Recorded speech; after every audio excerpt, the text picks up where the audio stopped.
hasta, mejor, mejor que más, hasta un periodo fiscal siguiente. ¿Qué significa eso? Que si esto fuera un estado de excepción de aquellos como guerra exterior o un estado de emergencia económica, pues perfectamente podría el presidente de la República decretar medidas tributarias que fueran hasta el 31 de diciembre del año 2026. Esto ya había ocurrido en Colombia en la época de la pandemia. Vemos que en la época de la pandemia, 2020, se establecieron estas medidas que estuvieron vigentes hasta el 2021, muchas de ellas, como el caso de los tiquetes aéreos que estuvieron excluidos de IVA, no me acuerdo si eran excluidos o exentos durante este periodo de tiempo. El Estado de Conmoción Interior no hizo lo mismo. Y entonces fue la ley estatutaria que regula los estados de excepción, que es la ley 137 de 1994, que en el artículo 38 literal L dice que las medidas tributarias que se tomen con ocasión del estado de conmoción interior tendrán esa vigencia que ustedes pueden advertir ahí, que es que aplicarán durante la vigencia fiscal o durante la vigencia de conmoción interior. Frente a lo cual pues se ha suscitado la pregunta de si estas medidas, estos tres tributos de los cuales vamos a pasar a desarrollar más adelante, pues tendrán una aplicación no más durante los 90 días que dura el estado de conmoción interior y como lo pretenden muchas personas, o deberían durar durante toda la vigencia fiscal. ¿Y qué vamos a entender por vigencia fiscal? Que en términos generales todos casi que podríamos llegar a un acuerdo que es el 31 de diciembre, pero el tema no es tan pacífico, ¿cierto? Dicho esto, digamos que se ha planteado una segunda posición que dice, no, venga, es que cuando la norma señala que afectará una sola vigencia fiscal, significa que, o durante la vigencia del estado de conmoción interior, hay que distribuir o hay que separar los tributos en dos. Aquellos tributos de causación instantánea, frente a los cuales no podría el presidente prever o tomar decisiones para que su vigencia se fuera más allá de los 90 días, precisamente porque son instantáneos, luego de los 90 días, pues ya no tendrían efecto alguno. Y otra posición que dice, no, pero es que el presidente podría establecer, dentro de esa misma definición, que un segundo tipo de tributos serían aquellos de periodo. Entonces, ahí el presidente podría afectar todo un periodo que iría hasta el 31 de diciembre. Entonces, digamos que en resumidas cuentas, el debate sobre la vigencia fiscal de los tributos creados con ocasión de los estados de conmoción interior va a quedar situado en dos partes. Por un lado, aquellos que, de acuerdo a lo expuesto en la norma, consideran que puede abarcar el estado de conmoción interior sin que sobrepase la vigencia fiscal, es decir, hasta 31 de diciembre, y aquellos que consideran que al ser o al incorporar tributos de causación instantánea, los tributos de causación instantánea solo podrían estar vigentes hasta lo que dure el estado de conmoción interior, que son 90 días prorrogables por otros dos periodos, es decir, hasta 270 días, y que en caso de que sea un periodo superior, pues no pueda exceder de la vigencia fiscal. Entonces, eso respecto a estos temas. Como lo dije anteriormente, pues todo esto va a ser objeto de revisión por parte de la Corte Constitucional, quien se encargará de analizar esta situación. Entonces, avancemos un poquito, Cami, que ya ahorita nos vamos a devolver a esta diapositiva. Bueno, nosotros hemos tenido dos grandes decretos que nos interesan para el análisis de lo que vamos a hablar el día de hoy. En primer lugar, el decreto 62 del año 2025, el cual establece, que fue expedido el 24 de enero del 2025, y que establece el estado de conmoción interior en el Catatumbo durante 90 días, ¿cierto? ¿Qué significa eso? Que nos vamos a febrero, marzo, abril, estamos más o menos hasta el 24 de abril mal contados, con un estado de excepción que podría ser prorrogado mediante ese decreto 62. Avancemos otra diapositiva, Camille. Y adicionalmente, en el que nos vamos a centrar dentro de un momento, el decreto 175. Decreto que fue expedido, se me fue la fecha ahí, no sé si lo tengo una diapositiva más adelante, creo que no lo tenemos ahí, pero estamos hablando, sí, 22 de febrero, entró en vigencia como 5 días antes del 22 de febrero, ahorita podemos revisar en un calendario cuando entró en vigencia, pero fue la semana antes, ¿cierto? Estamos hablando de días antes del 22 de febrero. Entonces, ahí sí nos devolvemos, Cami. Es de recordar dos diapositivas atrás. ahí, estos decretos van a entrar en revisión automática por parte de la Corte Constitucional. Incluso si ustedes observan, ahí ya están los radicados de los dos procesos. El uno, desde el decreto 62 del año 2025, a cargo de la magistrada Paola Andrea Meneses, y el del decreto 175, que establece medidas tributarias, estará a cargo de la magistrada, de la misma magistrada en la ponente. ¿Listo? Digamos que dentro de los debates constitucionales interesantes que se podrán dar con ocasión de este decreto de estados de excepción, concretamente del 62, creo yo, por señalar algunas cosas, incluso abriría el debate si viene algún otro, dentro de los probables retos que va a tener de constitucionalidad, yo advierto dos, ¿sí?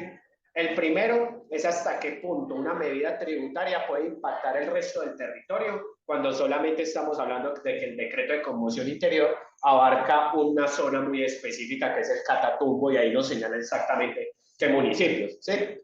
¿Cómo es posible o si es posible constitucionalmente o no que se impongan medidas tributarias para atender una situación de conmoción interior que afecte, por ejemplo, a la Amazonía respecto a una conmoción interior que se suscita en el Catatumbo, en una zona muy particular y muy alejada de donde se está presentando las contingencias o la situación que da lugar al estado de excepción? Entonces, primer reto constitucional.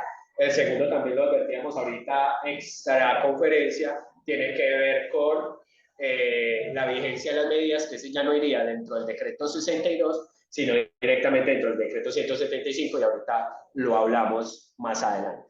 Listo, avancemos. Cami, por favor, la diapositiva. Ya, ahí. Entonces, ya, a partir de este momento, 6:20, nos vamos a concentrar en lo que es el decreto 175, que como les dije anteriormente, es el decreto que hasta la fecha ha regulado en mayor medida los temas tributarios ocasionados con ocasión del estado de excepción de conmoción interior. Y ha regulado tres tributos. El primero, el IVA, los juegos de suerte y azar operados exclusivamente desde el exterior. Desde el exterior, no. Ahí creo que juegos de suerte y azar, creo que faltó inclusive los que son operados desde el exterior. Creo que nos hace falta esa precisión que debe quedar ahí dentro de la norma. Pero bueno, paso a explicar este tema. Entonces, ¿qué es lo que pasa? Tenemos el artículo 420 del Estatuto Tributario que señala cuáles son los hechos generadores del impuesto sobre las ventas, también conocido como IVA, y señala o dispone que están grabados con este impuesto los juegos de suerte y azar, salvo los que son operados exclusivamente por Internet, ¿sí? Si ustedes recuerdan, durante el trámite del proyecto de reforma tributaria, uno de los puntos más álgidos de esa reforma, bueno, de tantos, es que pretendía grabar con IVA los juegos de suerte y azar operados a través de mecanismos virtuales, Internet, todo eso, ¿sí? Y al gobierno que insistió tanto en esto, esa propuesta se le cayó en el Congreso de la República, incluso antes de que le archivaran todo el proyecto de reforma tributaria.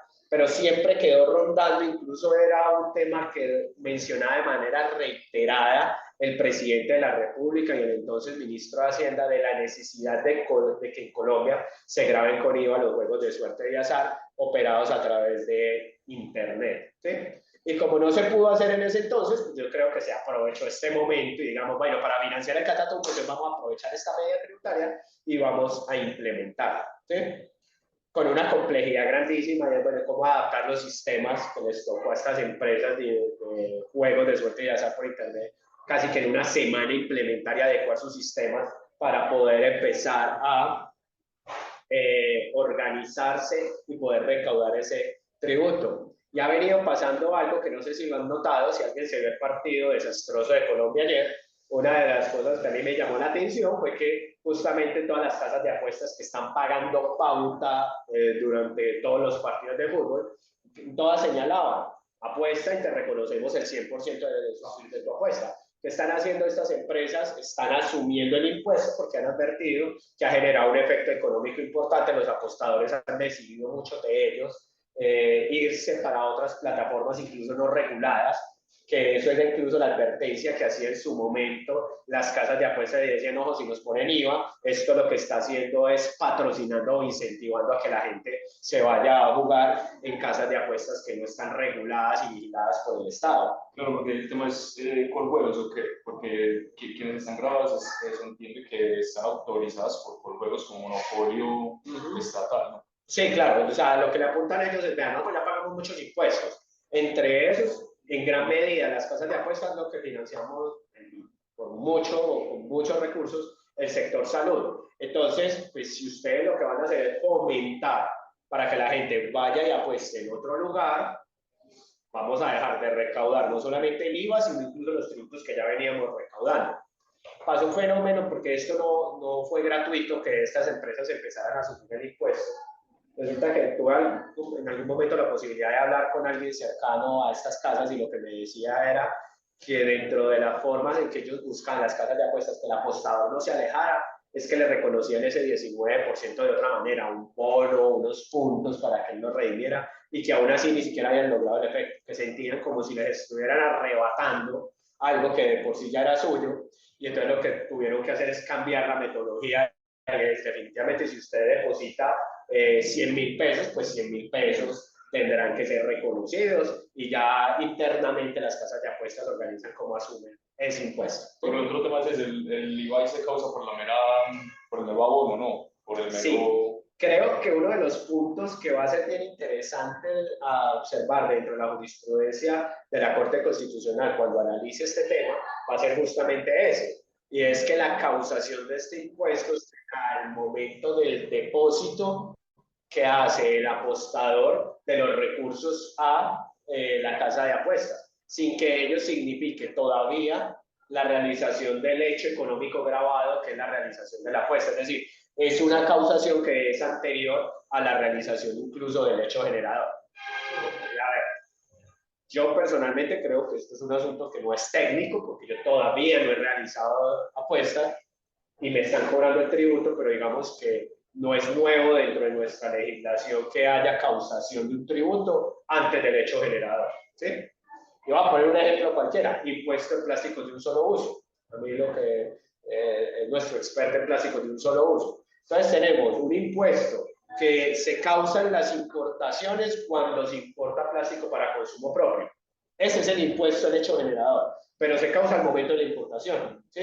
Entonces, puede que yo ni siquiera lo haya destinado para consumo propio, puede que ni siquiera lo haya pensado en su momento para consumo propio, pero ya de entrada me están cobrando el tributo, o incluso si lo voy a comercializar, también de entrada me cobran el tributo y creo que también va a desatarse un debate, pero no nos vamos a meter en plásticos de un solo uso porque este no es el objeto de esta charla.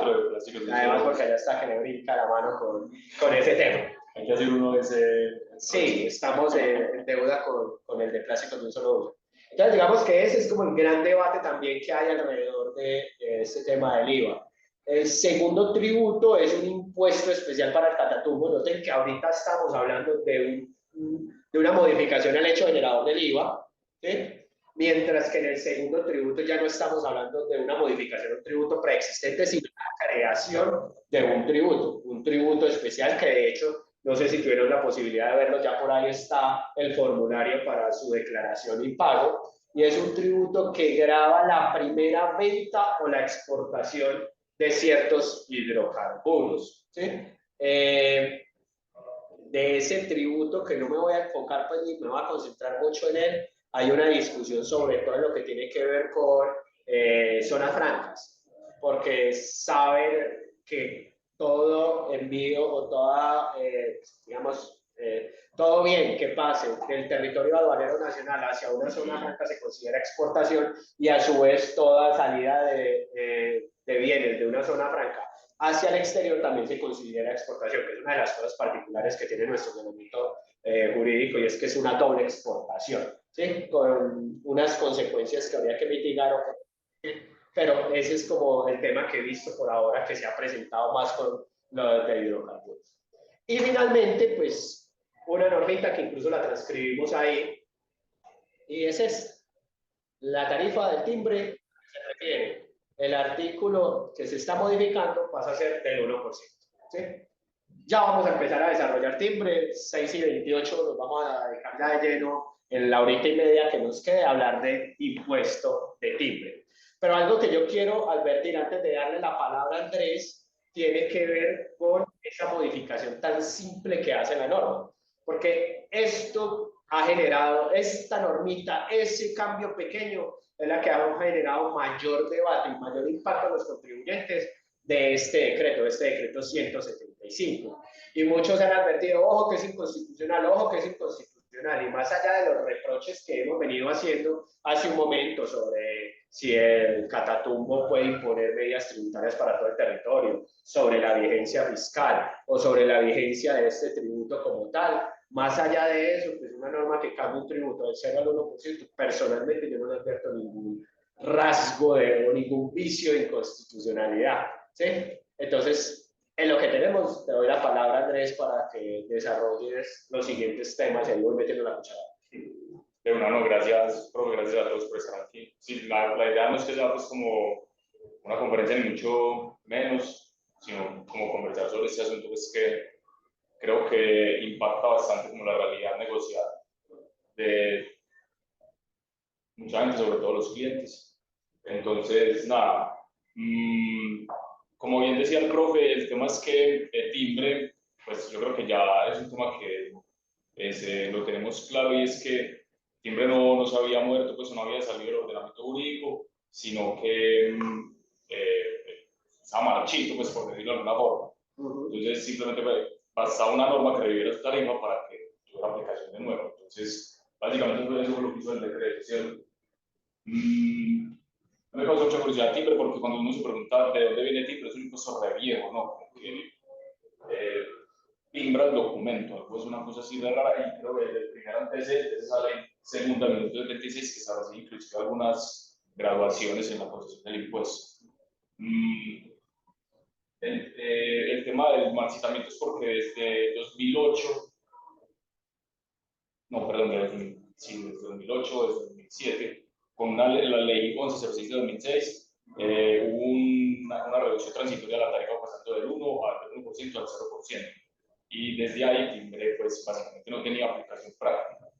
Pero pues con el decreto 175 lo que sucedió fue que, como dijimos, ya pues va a tener efecto toda la normativa del estatuto sortido. Y ya el tema de la vigencia es pues, lo que estamos, lo que está discutiendo ahora. Yo te interrumpo un momentico, frente a los antecedentes, varias cosas. Lo primero, cuando se dice que es un impuesto colonial es porque en serio se cobraba desde la colonia, ¿cierto? Era un impuesto que cobraban los funcionarios de la corona por marcar ciertos documentos que si no se contaba con esa marca, que también puede ser un poquito incluso también muy de la mano de los antecedentes de las estampillas, y en eso tiene como cierto grado de parecido, pues no tenía validez alguna.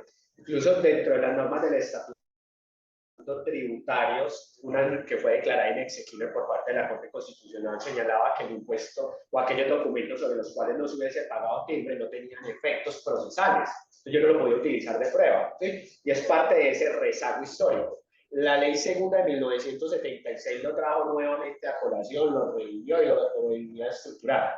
También debo decir algo, y es que yo a mis estudiantes de manera errónea les decía es que el timbre no existía o estaba marchito desde el año 2010 porque su tarifa era del 0% y no nos lo venían cobrando, pero nuevamente revisando y haciendo memoria, realmente el timbre nunca ha dejado de existir y no lo han estado cobrando, solo que el documento es que uno ni siquiera siente, el pasaporte, ¿cierto?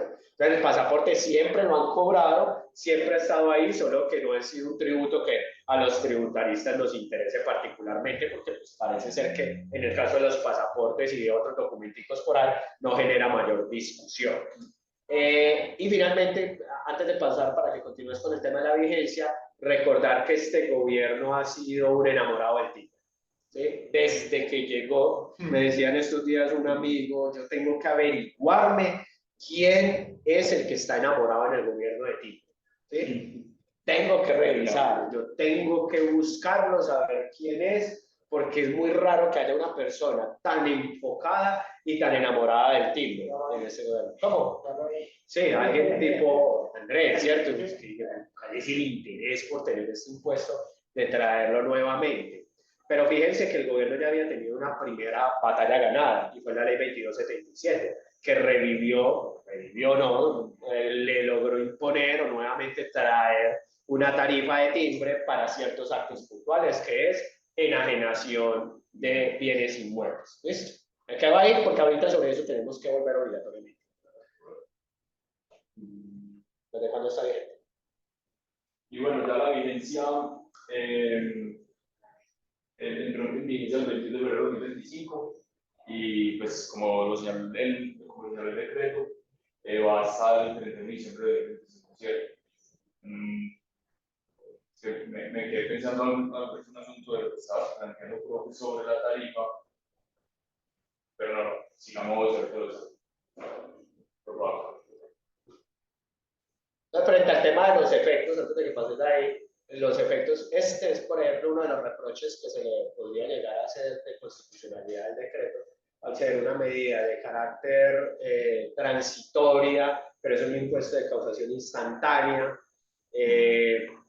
Yo les digo la verdad, yo estuve tratando de hacer el rastreo y la verdad fue que no encontré, no sé si de pronto me hizo falta, pero traté de mirar en la historia de Colombia qué estados de conmoción interior tuvimos y qué impuestos de causación instantánea habíamos tenido, a ver si podíamos encontrar de pronto alguna referencia jurisprudencial al respecto. Yo no la encontré.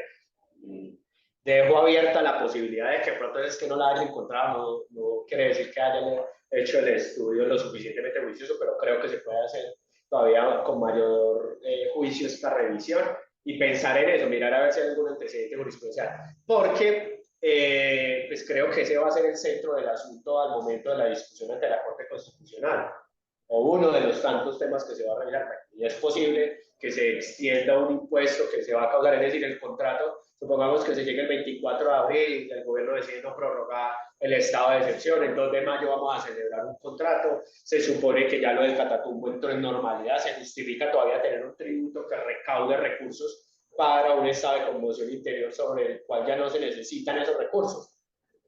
Llama la atención eso y creo que va a ser un interesante que va a abordar la Corte Constitucional. Porque, por ejemplo, los temas ahí que inclusive es importante o que a la vista es el tema del impuesto a la guerra, que es como una contribución que se creó. Eso fue una ley y lo vinieron puliendo a través de decretos, pero creo que ese sí está limitado en el tiempo en el sentido de que se cobra solamente por lo que dure el estado de conmoción. Creo que no, y claro, y recuerda que ese impuesto, como son impuestos que graban patrimonio, es un impuesto que se causa una sola vez, punto. Es decir, es el patrimonio que tenga la persona al momento de la expedición del decreto, más allá de que se recaude en el tiempo. La cuestión es que este impuesto nos va a llevar a recaudar sobre hechos generadores que se puedan presentar incluso con posterioridad en estado de excepción, lo cual no parece tener mucha lógica, más allá de que haya una norma que pareciera autorizarlo expresamente. Sí.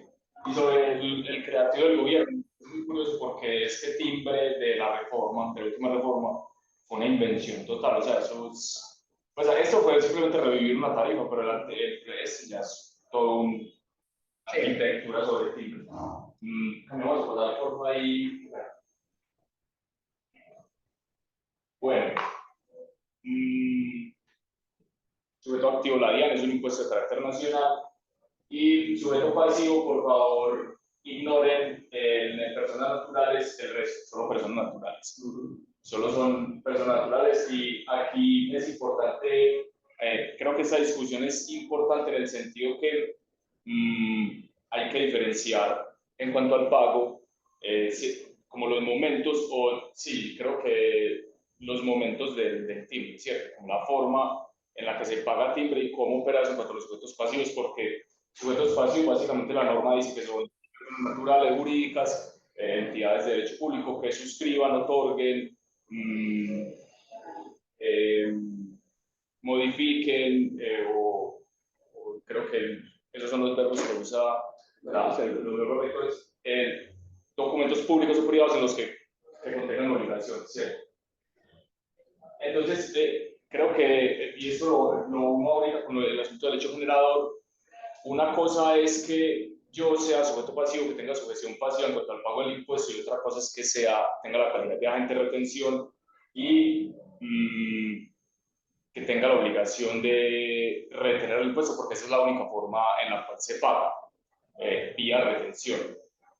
Entonces creo que aquí la discusión es importante porque hay un criterio, por lo menos yo soy de ese criterio, no sé vos, profe, qué pensás, creo que de lo que te he escuchado podría ser de otro criterio en el sentido que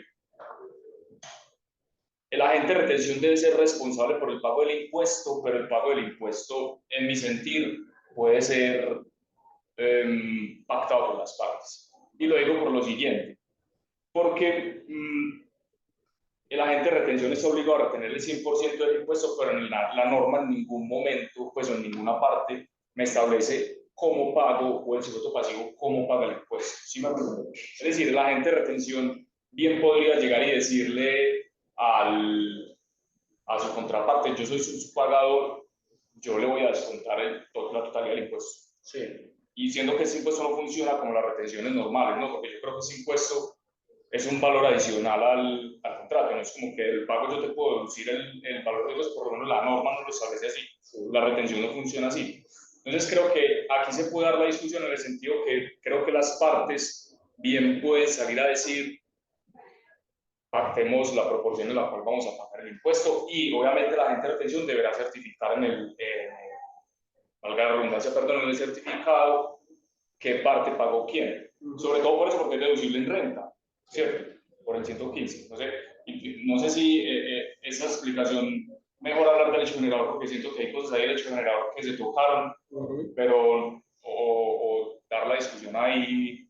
Yo creo que ahí en la diapositiva hay algo que yo quiero hacer mucho énfasis, es un tema que termina siendo muy técnico, pero creo que es vital entenderlo para poder entender ese impuesto de timbre que nos ofrece unas particularidades, porque hay tres elementos que van muy pegados que parecieran confundirse y son completamente diferentes. Entonces, hay que diferenciar la sujeción pasiva del impuesto, que en últimas la sujeción pasiva es quién es contribuyente del impuesto, quién es la persona que de acuerdo a la norma está obligado a tributar. Dos, quién es responsable del impuesto en virtud de una agencia de retención, que esta es una figura muy utilizada por el legislador y por las normas que desarrollan estas normas, que lo que buscan es que a falta o a que ante algunas situaciones en particular una persona actúe como un agente de recaudo, ¿sí? Es decir, lo que busca la retención en la fuente es permitir un recaudo anticipado del tributo cuando es difícil de recaudar ese tributo o por simplemente temas de caja. Yo necesito capturar rápidamente ese impuesto antes de que el otro vaya y se lo gaste, porque además como Estado necesito esa plata para mi financiamiento. Y otro que ese sí es más técnico todavía, que es el aspecto subjetivo del hecho generador, ¿cierto? Entonces, ¿qué pasa? Que una persona puede ser contribuyente del impuesto y no realizar el aspecto subjetivo del hecho generador, que eso en el timbre creo que no es mejor forma de explicar, y ya voy a desarrollar. ¿Sí? Una persona puede realizar el hecho generador y no ser agente de retención. Una persona puede ser agente de retención y no ser contribuyente, ¿cierto? Entonces, la mejor forma de entender estos tres elementos es irlos mirando de manera segregada. Por eso incluso, y Andrés les pide perdón porque yo fui el que hice la corrección a última hora y yo le dije a Andrés, ojo, porque la norma, si ustedes se fijan, cuando define quiénes son los sujetos pasivos, no hace referencia a que sea comerciante, no comerciante, patrimonio, ingreso, nada. Simplemente dice personas naturales. Por ende, cualquier persona natural es contribuyente. ¿Ves? Entonces, partamos de algo. Personas naturales, contribuyentes, personas jurídicas y entidades públicas no exceptuadas, que a pesar de que la norma no lo dice ahí, lo de los no exceptuados, más adelante sí dice que no son sujetos pasivos. ¿Ves? Entonces, esos son los sujetos pasivos. Pero resulta que cuando nos vamos al hecho generador, y si me interesa, me colaboras un momentico hacia adelante, el hecho generador nos va a dar diferentes elementos para su entendimiento. Y uno de esos tiene que ver con, yo creo que está en la siguiente diapositiva, la siguiente. No, esa es la causación. Atrás. Ah, sí. Entonces, ¿qué pasa? Que dice que para que haya hecho generador es necesario verificar la naturaleza jurídica de quienes otorgan, aceptan y giran o emiten y suscriben. ¿Qué pasa? Que la norma cuando define el hecho generador dice, es que serán las personas naturales que sean comerciantes, es decir, habrá timbre cuando en ese acto participe por lo menos una de las siguientes personas, una persona jurídica, una entidad pública no exceptuada o una persona natural que cumpla los siguientes requisitos. Entonces, paso a poner un ejemplo porque esto sin ejemplo no lo entiende nadie. ¿Sí? Y me lo han escuchado, la gente que me ha escuchado hablar de timbre ya deben estar cansados del mismo ejemplo, pero creo que funciona muy bien. Y es, si tenemos dos personas naturales celebrando, ninguno de los dos comerciantes, ¿sí? Un par de médicos, ninguno es comerciante, celebran un contrato por 500 millones de pesos para la compra de una camioneta, ¿sí? Un carro, 500 millones de pesos. Ahí estamos ante sujetos pasivos y la respuesta es sí, sujetos pasivos. Tenemos a dos personas naturales. Nos vamos al hecho generador. ¿Se está otorgando o se está suscribiendo un contrato de más de 6.000 VTs? La respuesta es sí. Pero, falta uno de los elementos. Resulta que ninguna de las dos partes es comerciante y cumple con los demás requisitos. Entonces, tenemos sujeto pasivo, pero no tenemos hecho generador. Y alguien dirá, ¿y cuál es el efecto práctico de todo esto? Voy a dar dos ejemplos frente a eso. Primer ejemplo, si en vez de ser dos médicos comprándose el carro el uno al otro, lo que puede pasar es que sea la persona comprándole el carro a un comerciante, por ejemplo, una concesionaria, con los 500 millones de pesos. Lo mismo, ¿estamos ante sujetos pasivos? La respuesta es sí, ambos son sujetos pasivos. ¿Hay hecho generador? Sí, porque una de las partes cumple con el presupuesto del hecho generador y es ser persona jurídica, puede ser comerciante y cumplir con los demás requisitos que ahorita incluso Andrés puede volver sobre ellos. Entonces, al haber hecho generador, yo me devuelvo el sujeto pasivo. ¿Quiénes son los sujetos pasivos? Los dos. Por ende, los dos tienen que pagar el impuesto. Hasta ahí espero ir claro en mi explicación. Y resulta que de cuenta de ese análisis, que en su momento no lo habíamos hecho, Camilo me plantea una de las preguntas que me parecieron más complejas esta semana sobre el timbre y es, venga, esto termina impactando al timbre que se creó con ocasión de la ley 2277. ¿Sí? Y es la enajenación que hagan dos personas naturales, no comerciantes, de un inmueble de más de 900 y punta de millones, que son las 20.000 VTs que creo que señala la norma, está grabada con timbre.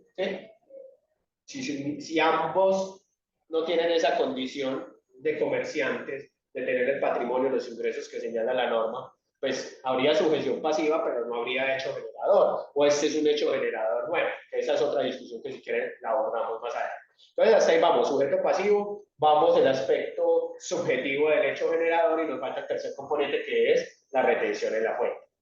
Este es un tributo que es bien particular respecto a otros, pero no es novedoso en su estructura. Es un tributo que se recauda vía retención en la fuente.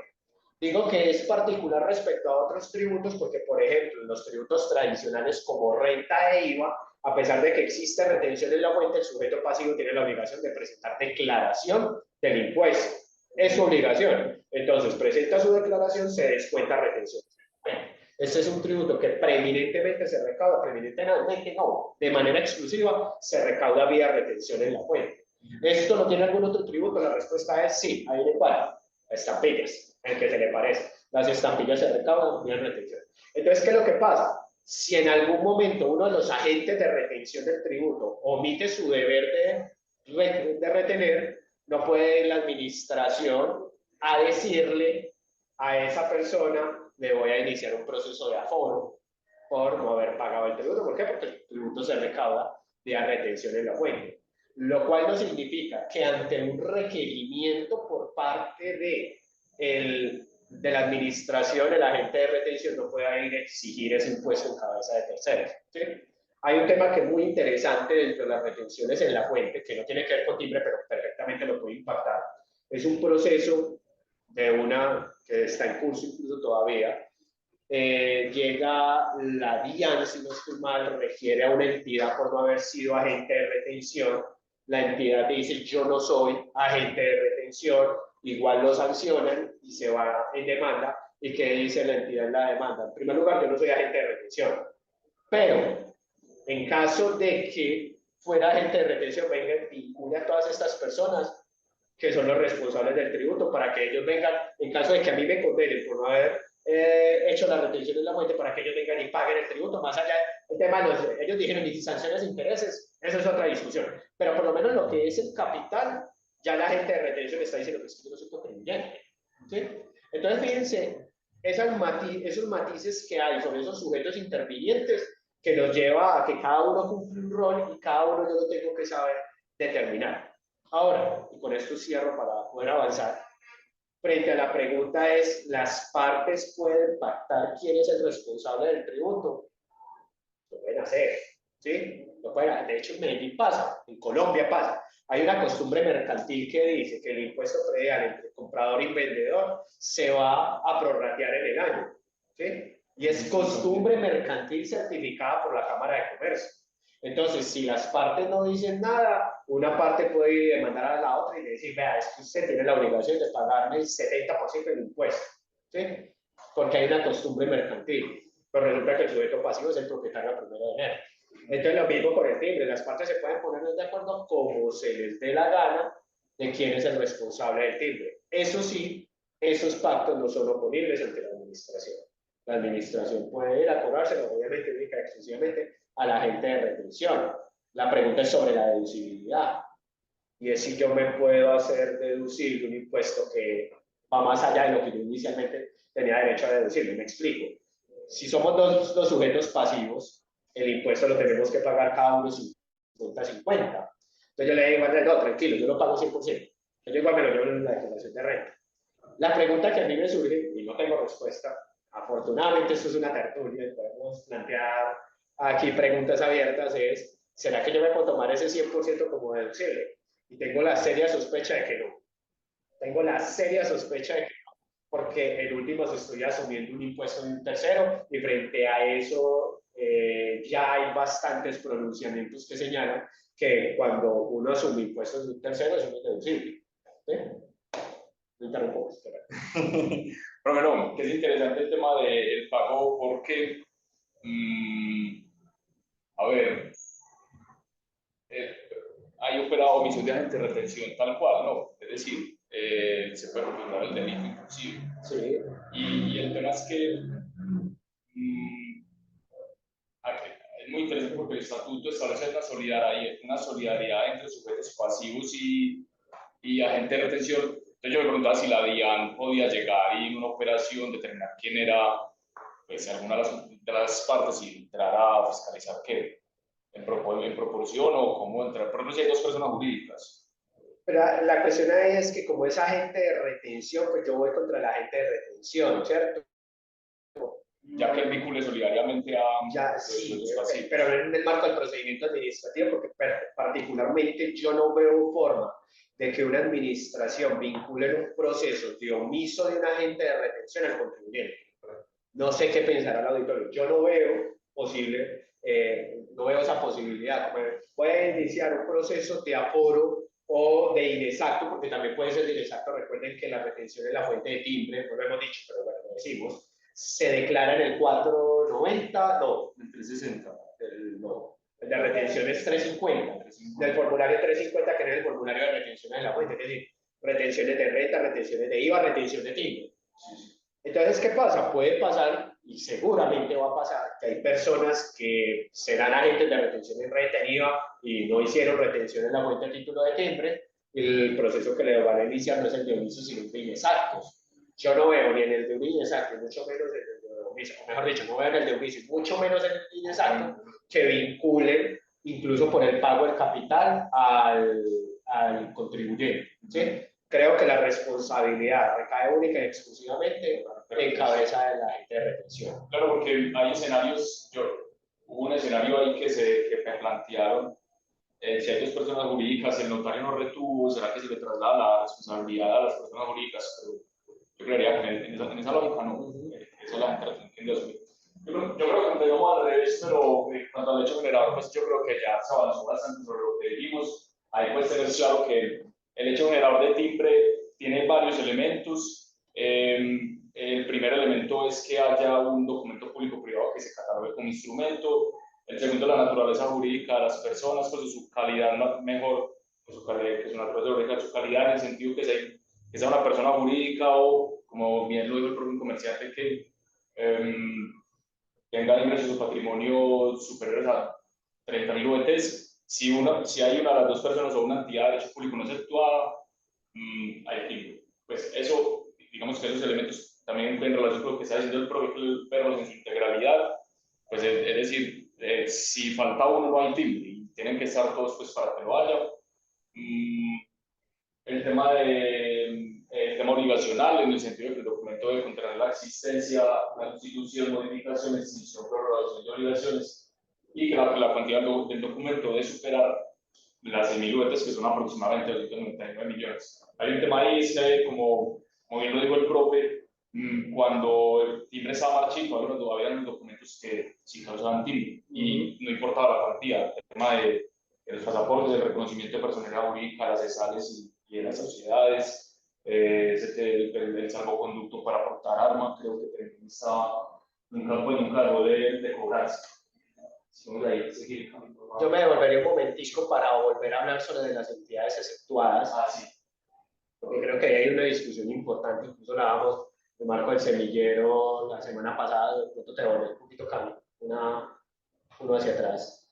Tiene que ver con la definición de entidades exceptuadas que hay en la norma. Si ustedes, y me va a permitir leerlo, nos habla de la nación, los departamentos, los distritos municipales, municipios, los entes territoriales y autónomos, los entes universitarios autónomos y los organismos o dependencias de las ramas del poder público central o seccional, con excepción de las empresas industriales y comerciales del Estado y las sociedades de economía mixta. Frente a eso, pues, varias consideraciones. Lo primero, pues creo que no cabe duda de que la nación, los departamentos, los municipios no están grabados con timbre. Incluso me voy a adelantar a la tarifa, y es que cuando en un acto de estos intervenga alguna de estas entidades y un sujeto obligado, la tarifa va a ser del 0.5%, es decir, va a ser la mitad. ¿Qué vale la pena señalar ahí? Que si uno mira quienes están exceptuados, pues uno podría decir, bueno, un organismo descentralizado de nivel municipal estaría exento. Uno diría, sí, cabe dentro de la definición, pero siempre y cuando no sea una empresa industrial y comercial del Estado, ni una sociedad de economía mixta. Pero si ustedes se fijan, hablan de las ramas del poder público y decíamos, bueno, ¿y qué pasa con una corporación autónoma regional? Pues según la Constitución no son de una rama del poder público. ¿Qué pasa con las contralorías? ¿Qué pasa con la procuraduría? ¿Cuáles fueron los otros que mencionábamos? Las unidades administrativas especiales, ¿sí? Entonces, la DIAN, cuando suscribe contratos superiores a 6.000 UETs, es responsable de timbre. Creo que valdría la pena hacer la consulta, porque, a ver, nos han dicho muchas veces, y es, todas las excepciones a la norma aplica un principio de taxatividad, entonces hay que leerla de manera estricta, por ende yo no puedo hacer analogías, y si la norma no dijo ahí que todas las ramas del poder público contenían también otros organismos o dependencias independientes en el marco de lo que es la estructura organizacional del Estado colombiano, pues estarán grabadas, ¿cierto? Valdría la pena hacer esa consulta a la DIAN, o no sé si valdría la pena. Creo que de una corporación autónoma regional, por ejemplo, porque yo sí sé que en algún momento se dio la discusión sobre las universidades, tanto así que esa norma en su momento no hablaba de los entes universitarios, y las universidades estuvieron en algún momento en una discusión grande con la administración de impuestos porque les empezaron a cobrar el impuesto. Entonces incorporaron eso, lo cual ante lo que me lleva es a ratificar el planteamiento que estoy haciendo. Entonces, estaban grabadas que tuvieron que incorporar la exención, pues todas estas de las que estamos hablando que se quedaron por fuera, pues pueden estar grabadas con el impuesto. Primero, profe, no sé si es importante mirar ahí el tema de esa ley de organización de las entidades públicas, pues, sí, 488, creo, 488. Sí. Bueno, avancemos. Un detallito en cuanto al hecho generador, y es que yo creo que eso es uno de los temas que más ha suscitado en discusiones, porque claro, el timbre, por ser un índice de causación instantánea, puede tener muchos escenarios de cara a la realidad de negociar después o las realidades contractuales, sobre todo porque pues hay contratos que serán de ejecución instantánea, pues sus obligaciones serán de ejecución instantánea, pero hay contratos pues, que su cuantía es indeterminada, que se ejecutan durante un lapso de tiempo que nos establece la legislación. Entonces, claro, se pregunta, pues, o se preguntó qué pasaba con timbre de cara a esos contratos.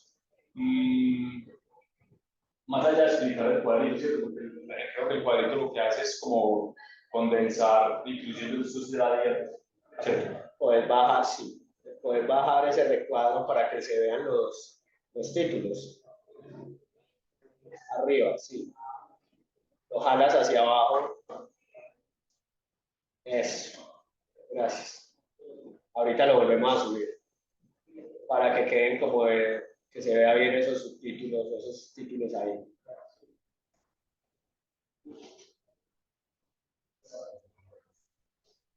Como tener en cuenta el tratamiento de timbre en el marco de la forma en la cual se ejecutan los contratos, ¿cierto? Que yo creo que ahí una de las cosas es que el tratamiento más gravoso que yo creo que puede tener más consecuencias, pues, sin perjuicio de lo que digamos sobre el nuevo concepto de la vía que sale, es el contrato de ejecución sucesiva con duración definida, porque básicamente la base grabable ahí, pues, o el timbre del impuesto se debe calcular sobre el valor total del contrato. Entonces, por ejemplo, un arrendamiento que esté firmado a 10 años o que se firme a 10 años, tendrá que causarse el timbre sobre el valor total del contrato, que eso pues, básicamente es un sobrecosto muy importante para la ejecución del contrato. Ya creo pues que las otras normas, pues o las otras reglitas en cuanto a este tipo de contratos es tener en cuenta que de duración indefinida y sí, no, perdón, vamos a empezar con el de cuantía indeterminada. Es importante ahí que se tenga presente que, pese a que el contrato sea cuantía indeterminada, se debe tener certeza que se van a llegar a las IVTs o determinar si de los pagos que se van a hacer en el marco del contrato va a llegar a las IVTs de forma tal que se empiece a causar el impuesto, porque en estos contratos el impuesto se causa contra el pago o el impuesto. ¿Cierto? Entonces, claro, si no tiene certeza que va a poder causar el contrato de estos más de 221 millones, pues empezar a causar el impuesto sobre cada pago. O si está viendo que se está aproximando a esa cifra, ajustar el impuesto o empezar a cobrarlo, pero también estar seguro de que si el contrato no va a superar esa cifra, no tener por qué pagar el impuesto, por más que sea contrato indeterminado. Yo quiero hacer una precisión ahí, porque este hecho generador de este impuesto, a mí este cuadro me parece muy diciente. ¿Sí? Creo que sirve para aclarar muchas dudas. Y una de las cosas en las cuales me gusta ser muy insistente respecto al timbre es que la gran mayoría de tributos se causan, bueno, digo que la gran mayoría de tributos es una gran mentira. Realmente ICA y renta, porque ni siquiera IVA, se causan cuando hay pago o abono en cuenta y la retención en la fuente cuando hay pago o abono en cuenta. En renta, pues digamos que cuando hay ingresos y para eso pues habrá que haber recibido el pago o abono en cuenta y en ICA pues haber realizado el ingreso en los mismos términos de renta. En IVA sí funciona diferente. El timbre no nace o no se causa por regla general cuando hay pago a uno en cuenta. Se causa al momento del otorgamiento del contrato. ¿Sí? Que incluso en eso puede diferir hasta en estampillas, que es lo más parecido que tiene, porque las estampillas, a pesar de que es un tributo documental, muchas de ellas están atadas al pago a uno en cuenta. El timbre no lo está. Entonces podemos celebrar un contrato de ejecución instantánea el día de hoy, y el solo hecho de que se celebre hoy, sin haberse causado ninguna de las obligaciones, porque por ejemplo están sometidas a condición, ¿sí? Pero bueno, ahí puede haber algunas cositas, ahorita nos metemos ahí, pero ese solo hecho ya lleva a que se realice el hecho generador y a partir de ahí nace la obligación. Y vamos con esto, al ser un tributo que se recauda vía retención en la fuente, entonces se tendrá que, si se firma hoy, estamos en marzo, se tendrá que presentar el pagar el impuesto ahorita en abril en la declaración de retención en la fuente que se presente cada mes, es decir, la próxima en abril. Entonces ya hay unas reglas particulares sobre la causación y solamente hay una donde está el tema de pago o abono en cuenta, y es cuando es cuantía indeterminada. Claro, ahí, que es el último, que es sobre los últimos pagos o abono en cuenta. ¿Sí? Ahí sí, pero en los demás hay uno que se causa 31 de diciembre y hay otro que es nuevamente sobre el otorgamiento, que ya sobre eso pues vamos avanzando. Entonces lo que quiero señalar aquí es, ojo, no nos perdamos con las reglas. Aquí la regla que en particular tiene que ver es con el momento de la realización del hecho generador, que está atada al otorgamiento, giro, aceptación o suscripción de contrato. Sí, inclusive esa precisión es importante porque los pronunciamientos de la DIAN, creo que los recientes pronunciamientos, pues, y lo que se ha dicho sobre el timbre últimamente, está relacionado con esa diferenciación, sí, con cuando se da el hecho generador y cuando estoy haciendo los pagos en cuanto a la determinación del valor en esos contratos de cuantía indeterminada, ¿cierto? Puedo seguir ahí a mí, yo creo que ahí pues no hay mucho que hacer. Sí, no, quiero, vamos a ir y volver, porque ahí tenemos que volver sobre eso, sobre todo en la causación, lo que, bueno, es tema también de tarifa, que es cuando hay ese cambio, contrato de ejecución sucesiva, que se va a seguir ejecutando, que va a haber pagos, perdón, de cuantía indeterminada con pagos posteriores. Yo creo que eso sí lo vas a tocar más adelante, ¿cierto? En relación con lo que estamos viendo con el concepto de ayer. Sí. Pero no, entonces devolvámonos un momentico porque yo sí quiero hacer un par de precisiones ahí antes de avanzar en eso. Entonces, nuevamente volvemos al punto, y es un contrato de ejecución sucesiva, que digamos que es el contrato más fácil, una compraventa de un vehículo ya, o un contrato no se me ocurre cuál otro, pero cualquier contrato de ejecución instantánea, el cual creo que el mejor ejemplo es una compraventa, hecho generador, suscripción del contrato, causación en el momento del contrato, cuantía sobre el valor del contrato, punto. ¿Sí? Eso no tiene mayor discusión. Hay un tema pues, de la TRM, que es la del hecho generador. ¿Vale? Yo me voy a permitir pararme aquí porque no me los acuerdo de todos, por lo menos para verlos en ese orden.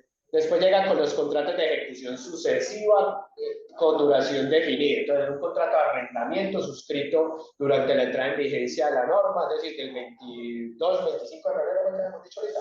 22 de febrero hasta el 31 de diciembre, y llega a las partes y dicen, vamos a arrendar un local comercial por 100 años, que las hay. ¿Sí? En centros comerciales tenemos contratos de arrendamiento comercial por 100 años. Si yo digo 100 años de arrendamiento con un canon de 100 millones de pesos mensuales, esa será mi base gravable, advirtiendo que ahí puede haber un componente indeterminado, que ya Camilo me está mirando, pero yo sé que por ahí puede haber algunas preguntas porque digan, bueno, pero si nosotros decimos son 100 millones de pesos mensuales, yo multiplico esos 100 millones de pesos por 100 años, o si yo establezco reajustes, empieza a cambiarme la naturaleza del contrato y convertirse en indefinido, ¿cierto? Personalmente creo que la realización o la cuantía del contrato está definida en ese momento, más allá de que esto pueda llevar a unos reajustes posteriores. Entonces, en esos contratos de ejecución sucesiva, con una duración definida, pues casi que lo que nos está haciendo la norma es una invitación a vuelva al indefinido. ¿Sí? Como contribuyente, casi que la primera estrategia de planeación tributaria de impuesto al timbre es vuelva a lo indefinido. ¿Por qué? Porque si lo vuelves definido, tenés que tomar el valor total del contrato y sobre esa base generar el impuesto.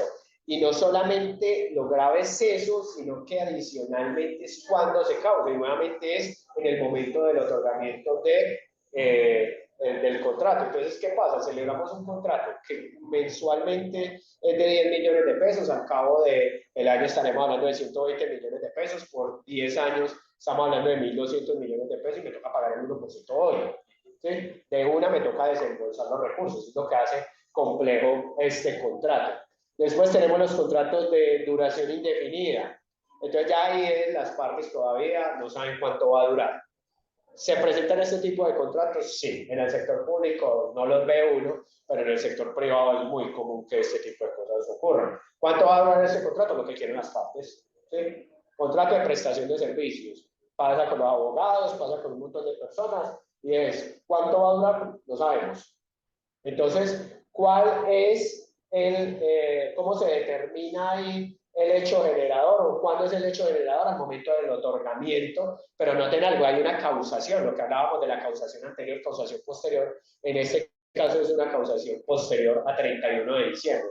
Entonces, los contratos que en vigencia de esta norma, es decir, celebrados a partir del 25 de febrero, cuya duración sea indefinida, tenemos que esperar hasta el 31 de diciembre para saber o para calcular todos los pagos que se han realizado y siempre y cuando estos excedan de 6.000 UVT se pagará el impuesto en enero y si no, pues no se pagará si no he superado las 6.000 UVT.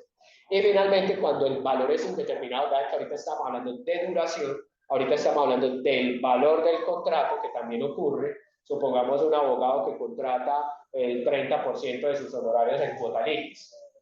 Si nos va bien, me gano el 30% y nos ganamos todas las pretensiones que son 2.000 millones de pesos, o nos va mal y no me gano nada, o ahí a la mitad y son 1.000 millones de pesos. Entonces, cuando el valor es determinado, se va causando sobre los pagos, ¿sí?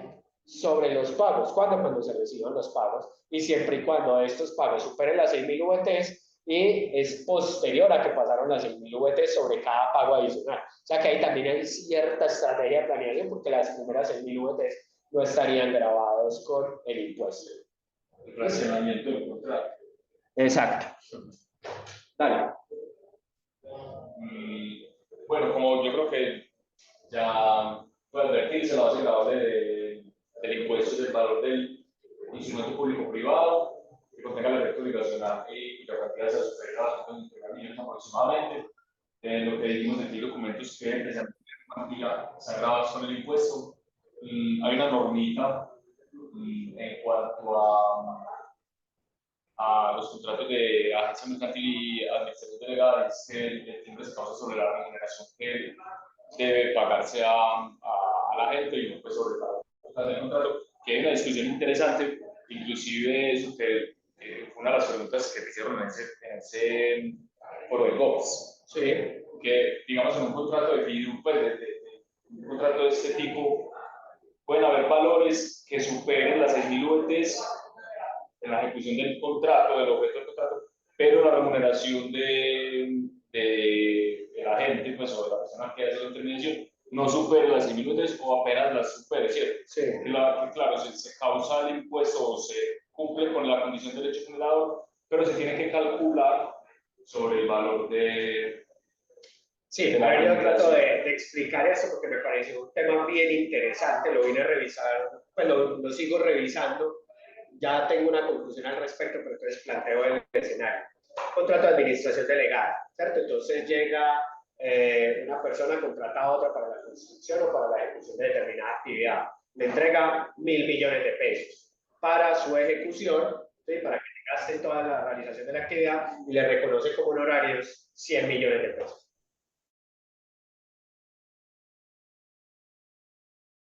¿Qué dice la norma? La remuneración en el contrato delegado y fiducia mercantil. ¿Sí? Entonces, esto nos lleva a dos posibles teorías. Primera teoría, hay hecho generador porque el contrato es de más de pues ya más de 6.000 VTs, 1.000 millones de pesos son más de 6.000 VTs, hay hecho generador. La base gravable son el 10%, 100 millones de pesos, entonces tendrá que pagar el 1% que es 1 millón de pesos. ¿Listo? Segunda teoría, y es, como la remuneración es de 100 millones de pesos, entonces no hay lugar a que se recaude el tributo porque está debajo de las 6.000 VTs. Mi posición es la primera, ¿cierto? Y es, el hecho generador es uno, la base gravable es otro. Para fortuna de todo mundo, espero yo que de todo mundo, la DIAN tiene un concepto que dice, no, si la remuneración es de más de 6.000 VTs, se causa el impuesto, si no, no se causa el impuesto. Es decir, termine siendo más papista que el Papa y diciendo cosas que ni siquiera la DIAN se atrevería a decir. Entonces estoy un poco loco con la interpretación que doy. Pero hoy la interpretación de la DIAN es que si en un contrato la remuneración o en un contrato de administración delegada o de fiducia mercantil estamos haciendo referencia a una remuneración por encima de las 6.000 VTs hay impuestos, si es por debajo de las 6.000 VTs no hay impuestos. Entiendo. Concepto que viejito. Ahorita lo busco de nuevo. De uno.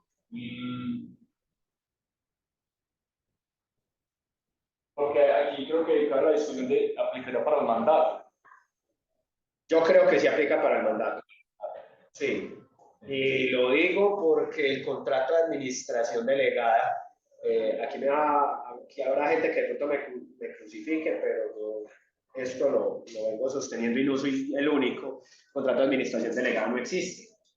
¿Sí? La administración delegada es una modalidad de pago, una forma de pago, pero en última lo que se trata de una administración delegada es un contrato de mandato.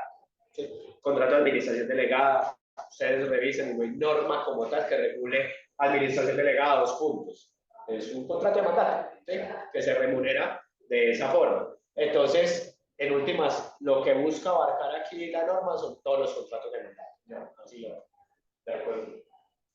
Bueno, y esa normita del DUR que en caso de que se haya pagado un impuesto de timbre y se determine que hay que pagar un mayor valor por el contrato, se debe hacer el ajuste pues, por la diferencia que se cause por el mayor valor. ¿En qué sentido? En que es precisamente eso, que si hay un mayor valor se hace un ajuste, porque pues, si hay un menor valor pues no hay nada que ajustarse.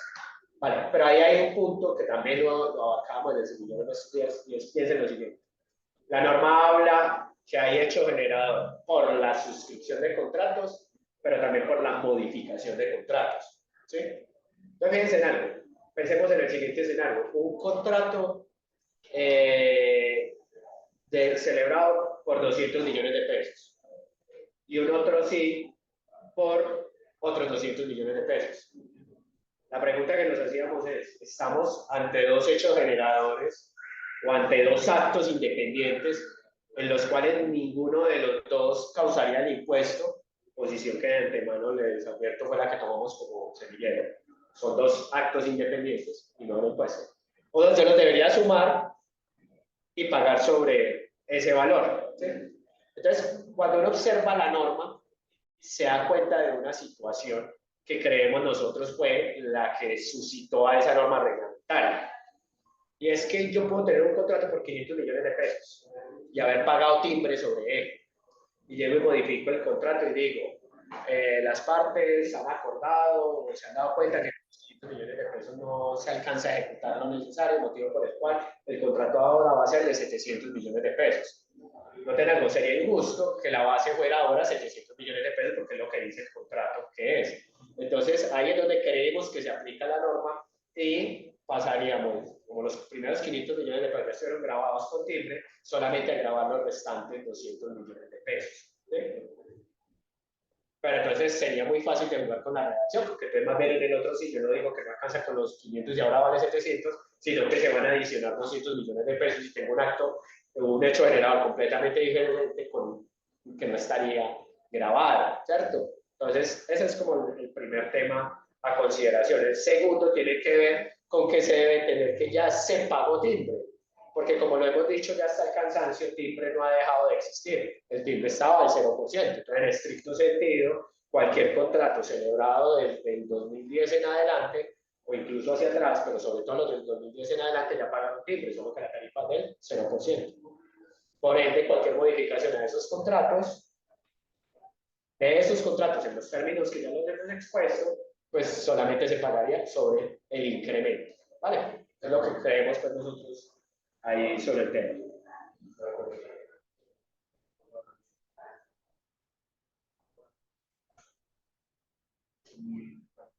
Yo recuerdo que empecé. Forma de pago del impuesto, como venimos diciendo, 100% vía retención en la fuente. Creo que la casilla 153 del formulario 350 que establece ahí retenciones por concepto de timbre. Y la norma del decreto tributario se establece un orden de relación de agentes de retención. Empieza por los notarios, sigue por las entidades vigiladas por superfinanciera, entidades de derecho público. Que me parece interesante el profe, porque yo creo que las entidades de derecho público no exceptuadas, pese a que estén exceptuadas, si ellas están en un rango superior del orden de prelación de agentes de retención, ellas tienen que retener el impuesto pese a que estén exceptuadas, ¿cierto? Sí. Ese es un caso en el que se bifurcaría, creo, el tema de la sujeción pasiva y la responsabilidad del pago de impuestos. En cuanto a las personas jurídicas similares y las personas naturales. Agentes diplomáticos, bancos, agentes diplomáticos, más que todo por temas de pasaportes. Sí.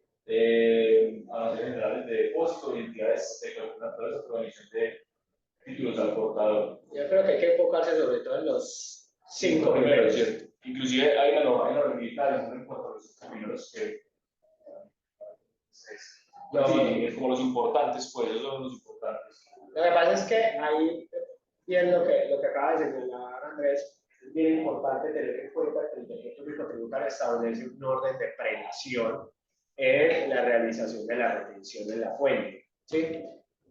Y noten algo, esa prelación es bien particular o desfigura un poco el concepto de lo que es retención en la fuente, porque la retención en la fuente normalmente retiene quien tiene, ¿cierto? Por lo menos a mí eso era lo que me explicaban en derecho civil, que no hay derecho de retención si yo no tengo. Yo no puedo retenerle como hotel las maletas a un huésped si no las tengo, ¿cierto?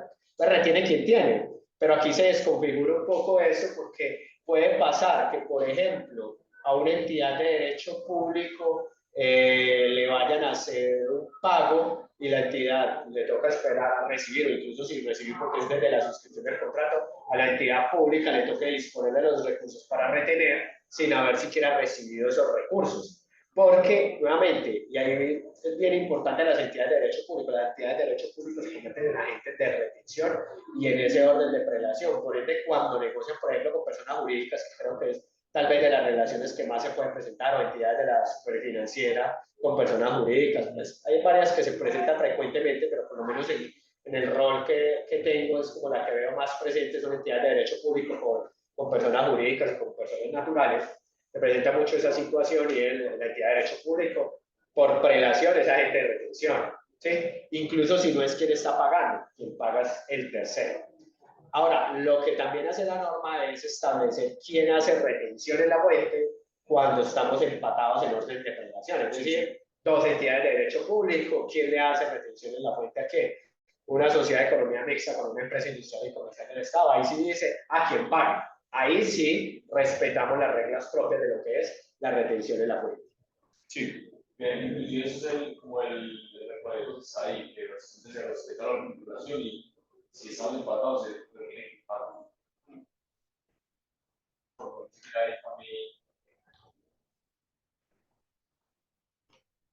Bueno, y las exenciones. Y creo que ya hemos dicho todas aquí del base grabable, hecho generador, sujeto pasivo, que la tarifa es el 1%, como lo veíamos, pues, que fue el efecto que tuvo el 175. Y pues ya el artículo 15. Espérate un momentico para que hablemos una cosita de la tarifa, que me parece interesante. Recuerden algo, y es que cuando participó de entidad aceptada, la tarifa es 0.5%, la mitad. Una pregunta que el reto, bueno, que no lo dijimos ahorita, y venga, está grabado con timbre contratos de colaboración empresarial. Una unión temporal, un consorcio, un joint venture, están grabados con timbre. La respuesta en lo que yo he venido diciendo es sí, no hay ninguna norma que exceptúe ese tipo de contrato.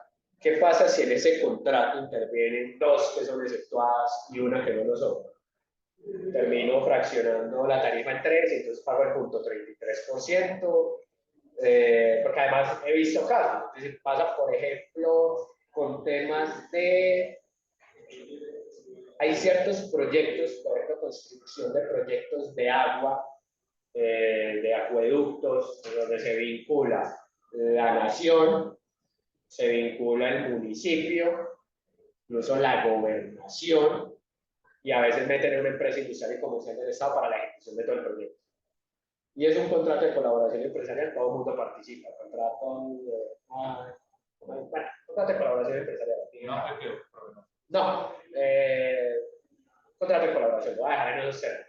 Se vincula uno de cuatro partes, tres de ellas exceptuadas, una no.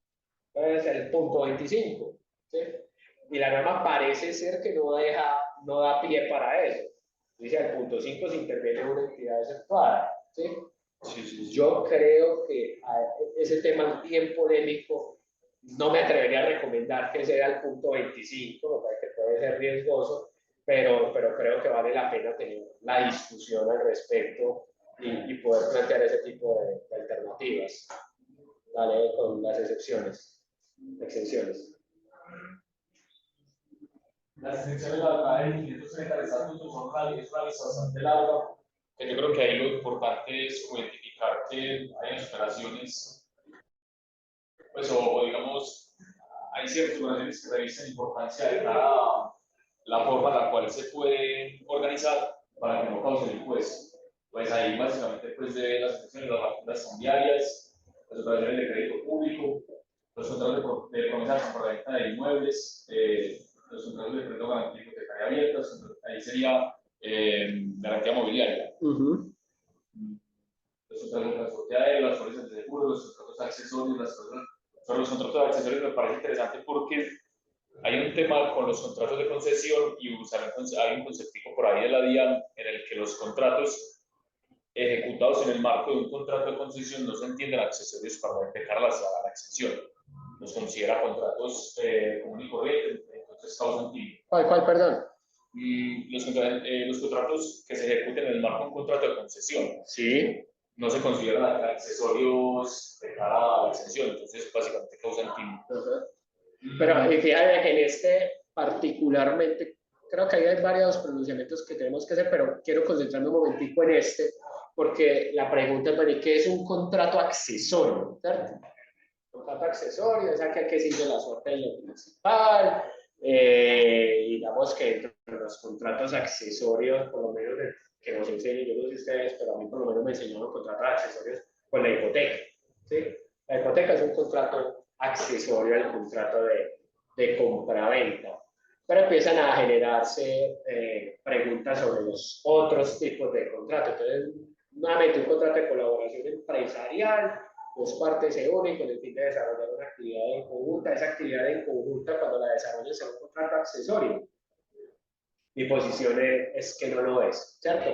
Pero fíjense que también la norma tiene una clave ahí de lectura y es, ojo, los contratos accesorios que consten en el documento del contrato principal, ¿sí? Es decir, no puede haber otro contrato accesorio en otro documento diferente, tiene que estar en el contrato principal, entendiendo el contrato principal como un todo, porque entonces podría estar perfectamente, y esto se utiliza mucho, sobre todo en el sector privado, los anexos. El anexo hace parte, el anexo 1, 2, 3, 4 y 5 hacen parte integrante del contrato principal. Para mí, incluso estando en los anexos, estamos hablando de que se cumple con ese requisito que establece la norma. No sé si quieres mirar otro ahí. Sí, un tema sobre las ofertas mercantiles, que yo creo que es una de las exenciones que más ha suscitado, pues, o ha generado discusión. Y es el tema, y es este, las ofertas mercantiles como tales son grabadas. Eso yo creo que sí hay que tenerlo, pues, o es lo que se deduce de la norma. Lo que está exento en cuanto a las ofertas mercantiles es su forma de aceptación, y que es la oferta mercantil se tiene que aceptar vía orden de servicio. Es decir, si yo envío una oferta mercantil y respondo que acepto por y simplemente la oferta, ahí causa el impuesto. O envío una carta diciendo acepto la oferta, acepto los términos de la oferta, causa el impuesto. Yo, para que la oferta mercantil se entienda exenta, tengo que responder la oferta mercantil enviando una orden de servicio, y ahí sí, tanto la orden de servicio como la oferta mercantil se entienden exentas. Ahí creo que es importante esa sentencia del Consejo de Estado de la que hablamos en su momento, sobre los elementos de la oferta y de la orden de servicio, porque la oferta debe contener digamos que todos los elementos del contrato, en el sentido de que identifique bienes o servicios a prestar o a entregar, cantidades, plazos, precios, formas de pago, y en el mismo sentido la orden de servicio debe especificar qué servicio se requiere, por qué cantidad, por cuánto tiempo. Y yo espero, profe, que aquí hay un tema, y es que hay una discusión interesante, o por lo menos creo que hay una discusión importante, en el sentido que yo creería que todo contrato yo lo puedo llevar a una oferta mercantil. Y lo digo ¿por qué? Porque se han presentado escenarios o hemos visto escenarios en los que se ha intentado llevar a la oferta mercantil un arrendamiento, ¿cierto? Para que cause el impuesto. Entonces, como que te hago una oferta mercantil de arrendamiento de espacio y vos me respondes con una orden de servicio de acepto el espacio que me estás ofertando un arrendamiento.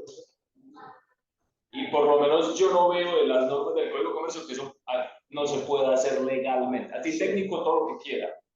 Yo creería comercialmente. A lo que me refiero es que De lo que yo he leído en la jurisprudencia no he podido identificar que comercialmente se diga, oiga, es que un arrendamiento no lo puede hacer así porque es que comercialmente decimos que los arrendamientos se hacen es por contratos y ya. Sí. Y lo que sí identifico es que cuando hablan de ofertas, sí hablan de mercancías, sí hablan de comercialización, digamos que productos que uno podría decir, un contrato de suministro, un contrato de compra-venta, es decir, como típicos contratos en los que uno se puede imaginar que hago una oferta y me responden una orden, pero es curioso porque cuando uno empieza a pensar en otro tipo de contratos, no se le hace tan natural llevarlo a la oferta de cara a la excepción. Varias cosas. Lo primero, me gustó cómo empezaste la intervención y es decir, una oferta mercantil con una aceptación causa el impuesto. Y eso es bien importante que lo tengamos todos en mente. ¿Por qué razón? Porque en la calle se suele decir, venga, pero es que casi que en últimas, casi toda operación mercantil lleva una oferta y una aceptación. Entonces, ¿por qué no se causa la exención entonces? Porque la norma establece que solo aquellas ofertas mercantiles aceptadas bajo ciertos parámetros, ¿cuáles son los ciertos parámetros? La aceptación mediante orden de compra o venta, ¿cierto? Venta. Entonces, solamente cuando se hace bajo esos presupuestos es que está exenta, no de ninguna otra forma, ¿sí? Entonces, es lo primero que hay que tener en cuenta. Lo segundo, las ofertas mercantiles son propios de los bienes, no, yo creo que también los hay de los servicios, ¿sí? Entonces, perfectamente podría adecuarse, ¿no? Porque yo sí he hecho mucho el llamado de atención, y lo reitero nuevamente en este espacio, me han llamado a veces a preguntarme cómo hay venir, si nosotros venimos celebrando contratos de compraventa con los clientes. Los contratos siempre son de 500 millones de pesos. ¿Qué te parece si cambiamos oferta mercantil aceptada mediante orden de compra? Y para que más bien no celebras 3 contratos, cada uno de fraccionado, y con eso pues, tampoco estás haciendo el hecho generador. Pero lo miran a uno con la cara del evasor y esa misma cara les hago yo. O sea, ¿por qué lo mío parece malo y lo de ellos no? Es decir, también hay que actuar con coherencia y si yo vengo celebrando contratos de esa forma, pues yo tengo que tener una razón comercial para empezar a cambiar la forma de contratación. Ahora, yo no creo que todo contrato, que toda operación se tenga que celebrar de esa forma, ¿cierto? O que se pueda celebrar de esa forma. Y creo que un muy buen ejemplo nuevamente es el sector público.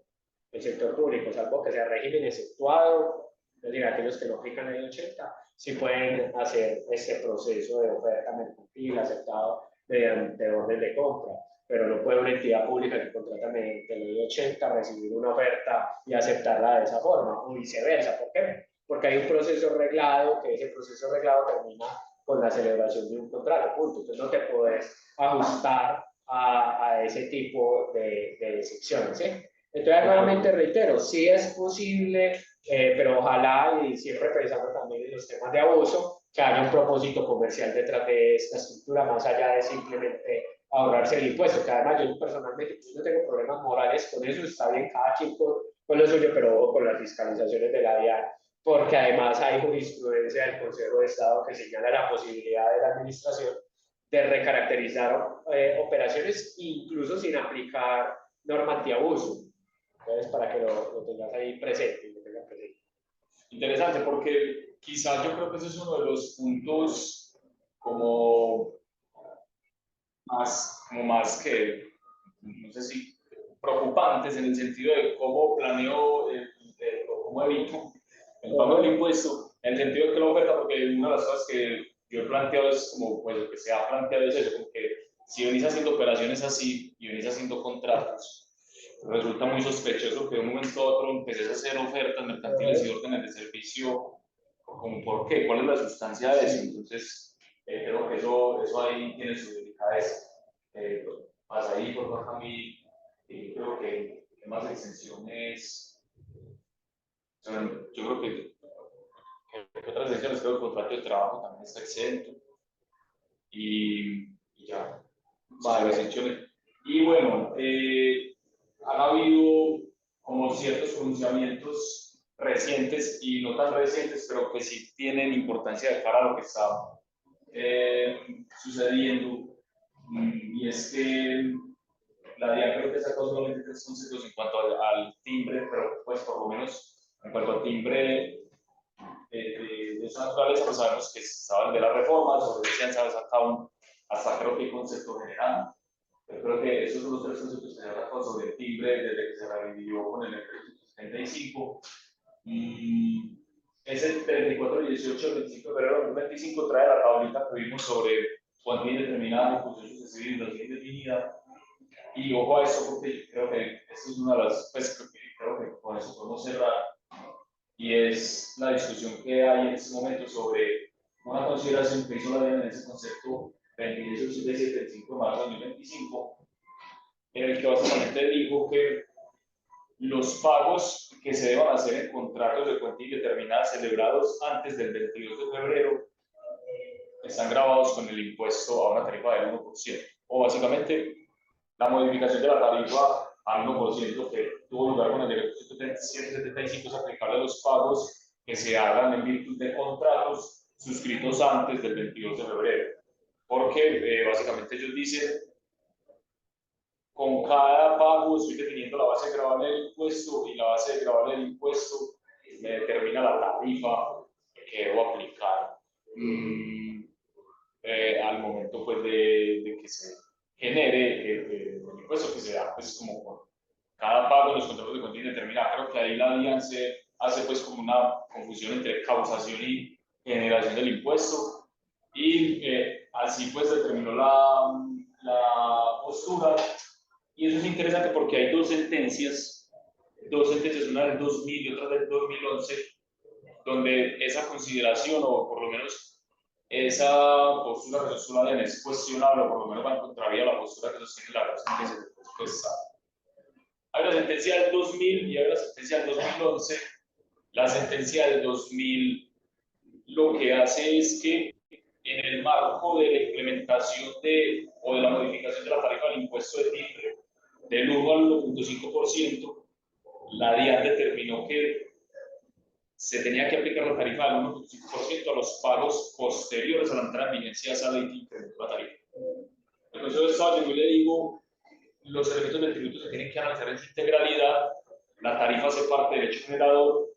El contrato, cuando antes de la entrada en vigencia de la ley estaba grabada la tarifa del 1%, se dio el hecho generador con la tarifa del 1%, por ende, según el 338, como los elementos del tributo se tienen que analizar en integralidad, se tiene que seguir pagando el 1%. Eso digo la área, perdón, eso está en el 2000. En el 2011 lo que hace el Consejo de Estado es que, como sucedió el marchitamiento de la tarifa por tal que pasó del 1% al 0%, se planteó la discusión de qué pasa con esos contratos suscritos antes de la entrada en vigencia de la ley, que no, en principio no van a poder gozar de la tarifa, de la reducción de la tarifa al 0%, porque se suscribieron antes de la entrada en vigencia del tratamiento. Entonces, según la teoría que estamos viendo, tendrían que grabarse a la tarifa vigente a esa fecha.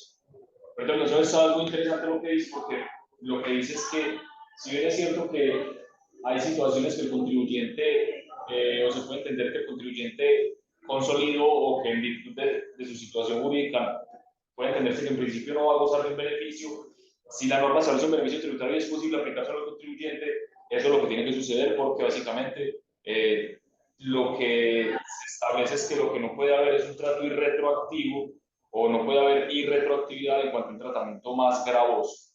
Pero sí puede haber un tratamiento retroactivo, un tratamiento más beneficioso o a favor del contribuyente. Yo creo que eso va muy en línea con ese principio que llaman indubio contra fisco, ¿no? Bueno, en fin, eso es como la discusión que pasa en el Consejo de Estado en cuanto a estas dos sentencias, y lo interesante es que la DIAN sacó, sacó antier un concepto, es que es el 48 reconsiderando el concepto del 5 de marzo, diciendo básicamente las dos posturas para decir que los contratos de cuantía indeterminada suscritos antes de la entrada en vigencia de la modificación de la tarifa siguen con la tarifa que les era aplicable al momento de suscripción del contrato, porque diferencia hecho generador de causación, es decir, yo tengo que seguir grabando con la tarifa vigente al momento en que se generó el tributo, y ya los pagos será ejecución del contrato y en los que me tienen que respetar esa tarifa. Para los pagos que tenga que hacer luego del 2025, es decir, a partir del 2026, como hay un tratamiento más beneficioso que sería tarifa 0%, porque entendemos que la tarifa está al 1% hasta el 31 de diciembre de 2025, estos pagos de 2026 deben empezar a gozar del tratamiento beneficioso que establece la norma y no es otro diferente a que ya van a empezar a tener otra vez tarifa del 0%, entonces esos pagos de 2026 en adelante en contratos suscritos en 2025 tendrán tarifa del 0%. Yo tenía un comentario muy bueno, pero el concepto me lo dañó. Porque antes de ese concepto, antes de que se reconsiderara la posición, digamos que a mí lo que me ponía a pensar es qué justifica que los contratos celebrados antes del 31 de diciembre del 2025 no tengan tarifa o que sean de ejecución sucesiva y de cuantía indeterminada, que justifica que me cobren una tarifa del 0% a partir del 1 de enero del 2026. Y pues el argumento principal está en esa sentencia, la que aparece ahí del 2011. Y del 2011, en esa sentencia, todo el argumento gira en torno al principio de favorabilidad. Pues sí, el impuesto se causó en virtud o en vigencia de una norma, pero resulta que la norma actual es más beneficiosa y establece una tarifa menor. Y si ustedes hacen el seguimiento de la jurisprudencia del Consejo de Estado, hay bastante que ha cambiado sobre el principio de favorabilidad, a tal punto de que la jurisprudencia vigente dice una cosa que no es principio de favorabilidad y dice, habrá principio de favorabilidad siempre que el legislador lo permita, ¿cierto? Entonces, si el legislador dice, aplíquese el principio de favorabilidad o otórguese una mejor tarifa, pues se aplicará, de lo contrario no. Entonces, me preocupaba un poco porque todos nos estábamos pegando esa interpretación del Consejo de Estado en 2011, cuando el Consejo de Estado ya seguramente puede llegar a decir cosas muy diferentes. Lo cierto es que afortunadamente, contrario a mi tesis, nuevamente insisto, afortunadamente, la DIAN reconsidera y dice, no, definitivamente aquellos actos que se celebren durante la vigencia de la norma, durante hasta el 31 de diciembre, pues van a estar y que se vaya a causar posteriormente a esa fecha el impuesto será la tarifa vigente en su momento, que será la del 0% en virtud de principio de favorabilidad, lo cual me parece fabuloso, pues, y garantiza con el contribuyente, pero había que decirlo, ¿cierto? Porque si no estaba ese riesgo ahí. Esto. No sé si tengan algo más. De hecho, yo creería que la redacción de la norma en esos contratos de ejecución sucesiva, si eso no se hubiera dicho, alguien bien podría decir que tenía que pagarse hasta que se terminara el contrato, ¿cierto? Sí. Sobre la totalidad de... Que yo creo que hay cambio inclusive la forma de calcularse el impuesto, por más que yo lo tenga firmado por más de 10 años, creo que se tiene que causar el impuesto hasta el 31 de diciembre. Sí, de acuerdo. Y ya no, yo creo que pues eso es, yo creo que eso es como lo que hay hasta el momento sobre timbre. Sí. Pues ahora tendremos que esperar a ver, ahí está el expediente, que es el seguimiento del expediente de la Corte, y pues en todo caso, pues, cuando se pronuncia con un comunicado de prensa, y bueno, esperando que yo también a la final, si se va a caer timbre, yo creo que se va a caer es por el estado de excepción que se venga así, pues, efecto cascada, que por inconstitucionalidad como tal del impuesto de timbre, porque, no sé, siento que las 3 medidas que tomó el gobierno es de la menos inconstitucional que hay, por lo mismo, porque es revivir una tarifa y ya, de resto, creo que es lo que tenemos. Vale, no sé si hay alguna intervención del público o ahí también. Pues, si me lo permite, por poner un caso que yo tenía pensando, es el caso de las actas que reparten dividendos. Sí. Estamos en marzo, pues en época de asambleas. Pues sí, vamos a ver qué opinan ustedes, si creen que el acta no, se ha hecho generador. ¿No?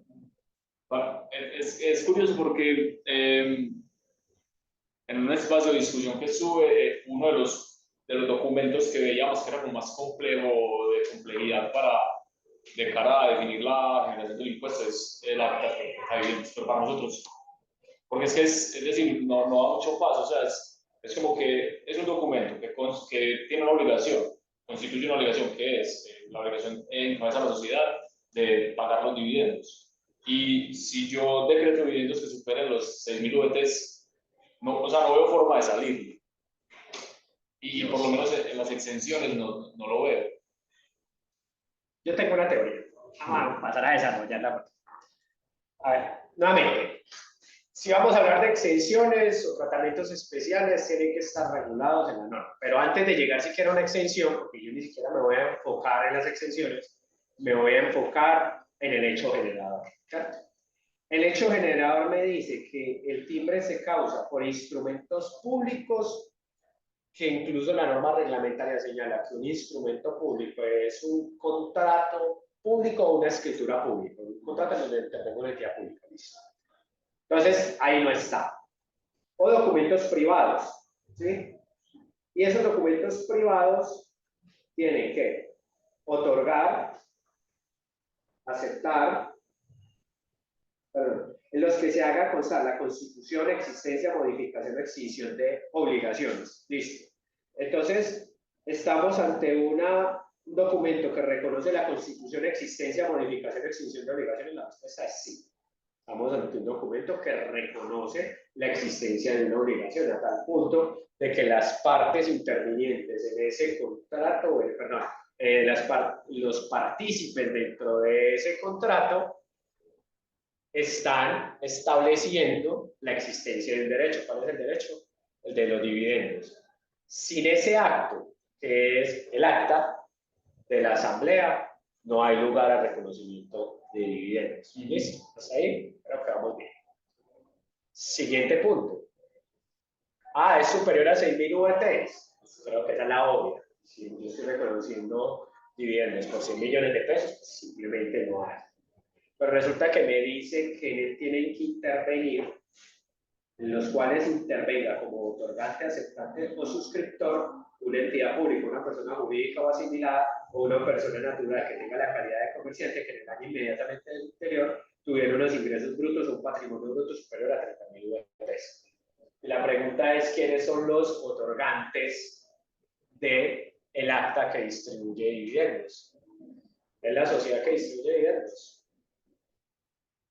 Para mí no lo es, la asamblea de accionistas.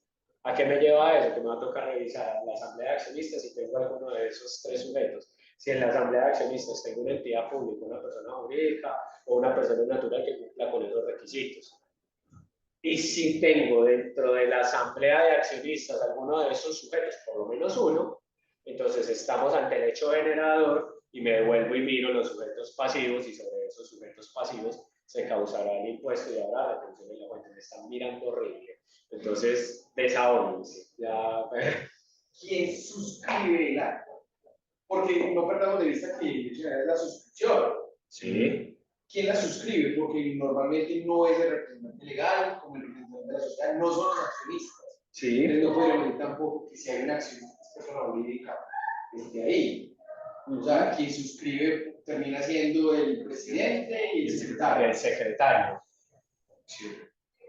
Pero ¿son ellos directamente o están ejerciendo un mandato? Y pero otro asunto. están asentando un hecho que se debe en la reunión, pero en realidad las obligaciones se ven en la reunión, no en el documento. Pues es que está la fe pública, pues damos la fe de que lo que está ahí. Fe pública no es. No, no pública, pero damos fe de que lo que está ahí es lo que pasó. Que no es igual obligarse, que están ejerciendo mandato de obligarse. Pero la pregunta, ¿puede haber dividendos sin acta? No creería.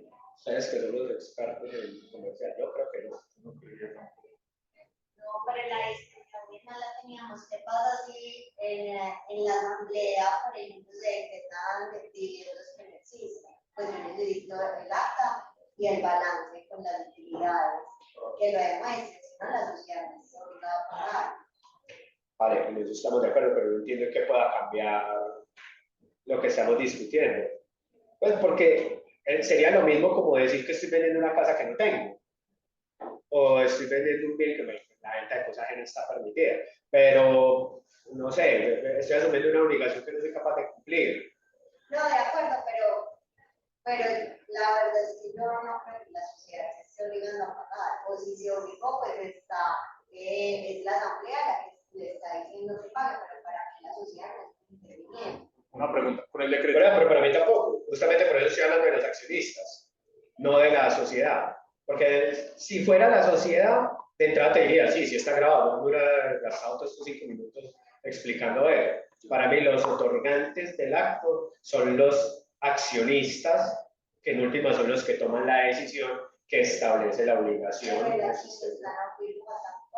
Pero sí tiene una persona que está dando fe de lo que decidió. ¿Sí? Yo sé que estoy pisando terrenos difíciles, ¿sí? Porque admito de entrada que esto es un tema que a mí me ha generado dolores de cabeza, traumatismos y que todavía siento que genera mucho debate. Pero Camilo preguntó cuál es mi posición al respecto. Yo entiendo y entiendo la posición de ustedes, pero para mí aquí tenemos un acto que lo celebran un montón de sujetos, que también habría que preguntar ¿y qué pasa si yo me invito a la...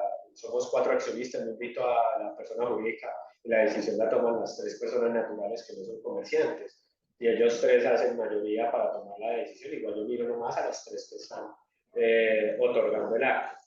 ¿Sí? Pero no sé, respeto posiciones en contra.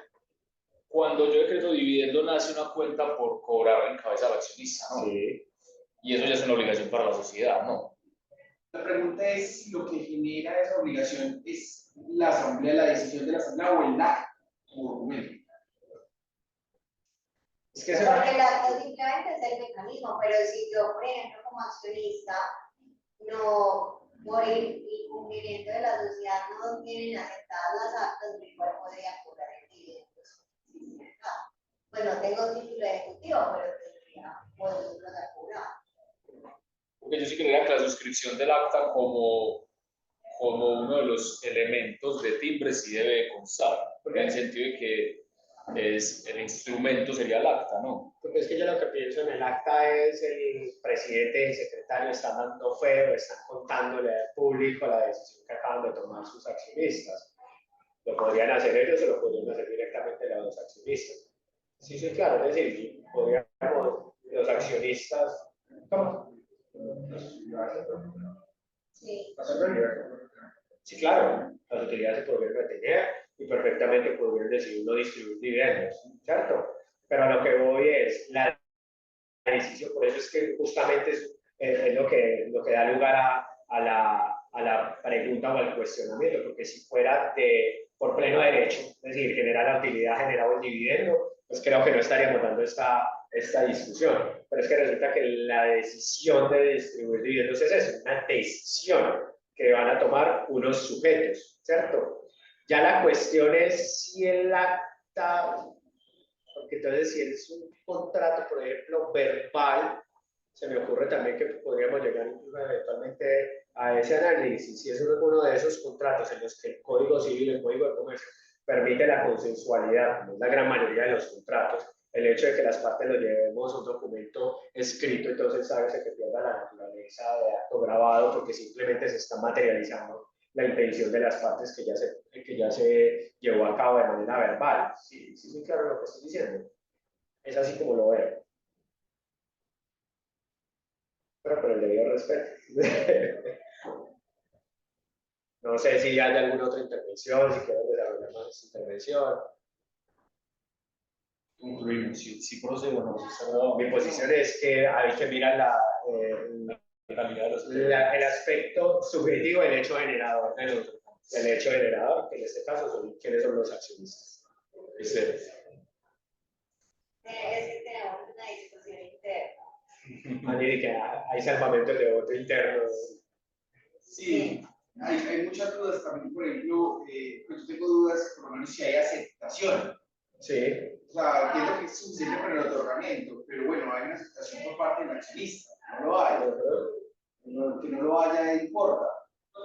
Pues es un acto unilateral, los actos unilaterales, y es el argumento detrás de la oferta mercantil. La oferta mercantil es un acto unilateral que el otro acepta de manera unilateral con una orden de servicios. También se trata de un acto unilateral. Sí. Pues si el accionista podría renunciar, por ejemplo, a los dividendos, podría no reclamarlos. Entonces, creo que hay muchas dudas. Yo creo que y por ello se exige el derecho. Más que el derecho de uno que se mantiene la obligación de la sociedad de pagar. Por eso, es decir, puedo decir, no quiero, pero a los 4 años y 11 meses me arrepiento y lo reclamo. No, pero que renuncie, se extingue la obligación. Cuando se renuncia Si expresamente. renuncias, Pero bueno, si de acuerdo. renuncia ya queda la duda de si el documento mediante el que renuncia también tiene tiempo, porque si también no, no, es no.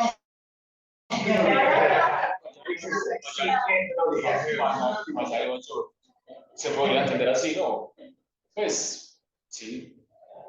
a mí personalmente me causa pues como la duda de, bueno, el acta obliga a la sociedad cuando quien obliga a la sociedad es su representante legal. Pero no, pero la sociedad también se debe obligar o también es de la representación en la asamblea. Bueno, es que una acción social de responsabilidad no va por la asamblea más que por la asamblea, y eso tiene que ser una obligación, hasta el punto que puede un tercero a representarla en un proceso. Entonces no es solo el representante legal. Sí, sí. Es más la asamblea que el representante tiene delegada esa función, pero en principio lo haría de forma prioritaria la asamblea. Sí. Completamente de acuerdo. O sea, la asamblea de accionistas es el máximo órgano de decisión y ellos delegan en el representante legal algunas funciones que muchas veces incluso se las limitan. Muchas gracias, seguimos en discusión. Sí, muchas gracias. Vale, gracias. Gracias.